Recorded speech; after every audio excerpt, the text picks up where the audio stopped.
जिंदाबाद पाछळवाळा भाईઓ ભૂખ લાગી છે કે શું બાકી ગયા કે શું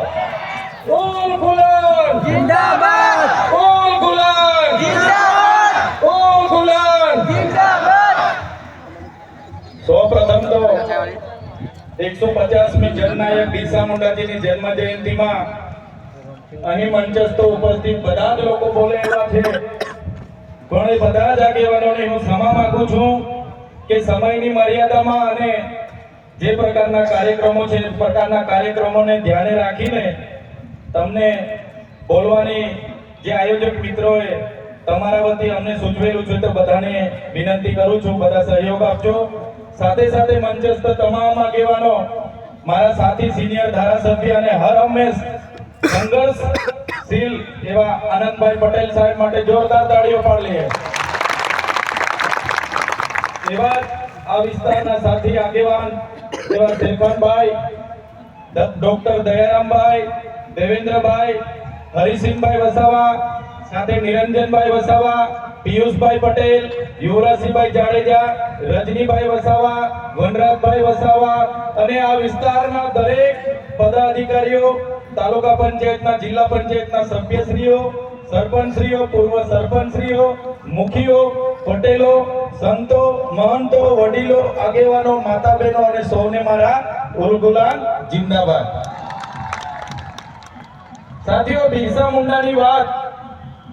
આગળના આપણા વક્તા આનંદભાઈએ કરી એમનો જન્મ 1875 માં ખોટી જિલ્લાના ઉલહતુ ગામમાં થયો એક સામાન્ય પરિવારમાંથી એમણે તે વખતે જોયું કે અંગ્રેજો દ્વારા આપણા આદિવાસીઓની જળ જંગલ જમીન પર તરાપ મારવામાં આવે છે આદિવાસીઓ પર કરવેરા નાખવામાં આવે છે અને 1899 માં મુંડા વિદ્રોહ અંગ્રેજો સામે થયો એની નેતાગીરી બિરસા મુંડાજીએ લીધી અને એમાં એમની ધરપકડ કરવામાં આવી ઘમાસણ યુદ્ધો થયા એક બાજુ તીરકામઠા ભાલા એક બાજુ ગોળીબાર થયો અને એમને જેલમાં પૂરવામાં આવ્યા અને માત્ર 25 વર્ષની ઉંમરમાં જેલમાં એમનું મૃત્યુ થયું અને સેનામાંથી મૃત્યુ થયું છે એના આજ દિન સુધી કોઈ પુરાવા આપણને મળ્યા નથી ત્યારે સાથીઓ આ બિરસા મુંડાનો ધ્યેય આદિવાસી સ્વાયત્ત રાજ આદિવાસી સ્વતંત્ર રીતે સ્વમાનભેર શેરની જેમ જીવે એવો ધ્યેય હતો તમને ને અમને બધાને ઇતિહાસમાં ભણાવવામાં આવ્યો ઉત્ક્રાંતિવાદ ચાર્લ્સ ડાર્વિનના ઉત્ક્રાંતિવાદના સિદ્ધાંતોમાં જણાવવામાં આવ્યું કે જ્યારે આ પૃથ્વી પર માનવી સભ્યતાનું ઉત્પન્ન થયું ત્યારે આદિમાનવ તરીકે સૌપ્રથમ પૃથ્વી પર આદિવાસીઓ આવ્યા શરૂઆતમાં પેડાની શોધ થઈ અગ્નિની શોધ થઈ ધાન્યની શોધ થઈ ખેતીની શોધ થઈ અને બધા ખેતીની શોધની સાથે સાથે પરિવારો સાથે રહેતા થયા એટલે નાના નાના ગામો નાના નાના કબીલાઓ બન્યા અને એ કબીલાઓના મુખીઓ બન્યા સરદારો બન્યા અને શાંતિથી પ્રકૃતિ સાથેનું એમનું જીવન ચાલુ હતું એ દરમિયાન આ દુનિયામાં સંપત્તિ માટે લડાઈ થઈ સત્તા માટે લડાઈ થઈ સ્ત્રીઓ માટે લડાઈઓ થઈ અને એમાં એ લોકોની જે સભ્ય સંસ્કૃતિ પોતાને માનનારા સમાજ દ્વારા આદિવાસી સમાજના એક કબીલાઓ પર આક્રમણો થયા સામદામ દંડભેદ નીતિ અંતર્ગત જ્યારે આપણો આદિવાસી સમાજના એ લોકો સરેન્ડર નહીં થયા તો યુદ્ધો કરીને આપણા કબીલાઓ છીનવાઈ ગયા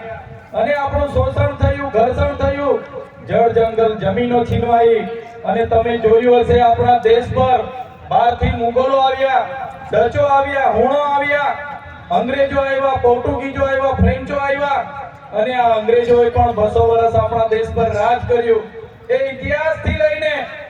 આજ દિન સુધી આદિવાસીઓનું માત્ર ને માત્ર શોષણ થતું આવ્યું છે ત્યારે આદિવાસીએ આઝાદીની લડતમાં પણ તમે જોયું હશે તમે બિરસા મુંડાનો ઇતિહાસ વાંચો તમે ગુરુ ગોવિંદનો ઇતિહાસ વાંચો ટાટિયામામાં ખાદ્ય નાયકનો ઇતિહાસ વાંચો તમે માનગઢ ધામમાં થયેલો હત્યાકાંડનો ઇતિહાસ વાંચો તમે દડવાડામાં પાલ દડવામાં થયેલો હત્યાકાંડનો ઇતિહાસ વાંચો તો આ ઇતિહાસમાં આદિવાસીઓ અંગ્રેજોને હંપાવ્યા પણ કૂટનીતિ કરીને અંગ્રેજોએ આપણા લોકોને નરસંહાર કરી અને આપણા વિસ્તારમાં આપણા ક્રાંતિકારી લોકોને શહીદી વહોરવી પડી. દેશના આઝાદીમાં આપણું આટલું મોટું યોગદાન હતું. દેશ આઝાદ થયો, દેશમાં લોકશાહી આવી, લોકશાહીમાં દેશમાં બંધારણ બન્યું અને બંધારણની કલમમાં 444 244 13 આપણા વિસ્તારને 5મી અનુસૂચિ તરીકે જાહેર કરવામાં આવ્યો. એ જ પ્રકારે દેશના આસામ હોય, સિક્કિમ હોય, મિઝોરમ હોય, નાગાલેન્ડ હોય, મેઘાલય હોય, તમામ રાજ્યોને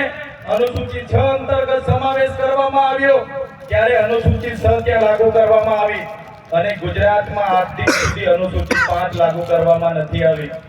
અને આ સત્તામાં બેઠેલા લોકો અનુસૂચિ 5 લાગુ હોવા છતાં પોતાનો સત્તાનો દુરુપયોગ કરીને આદિવાસીઓની જમીનો છીનવી રહ્યા છે, આદિવાસીઓના ખનીજો છીનવી રહ્યા છે, કુદરતી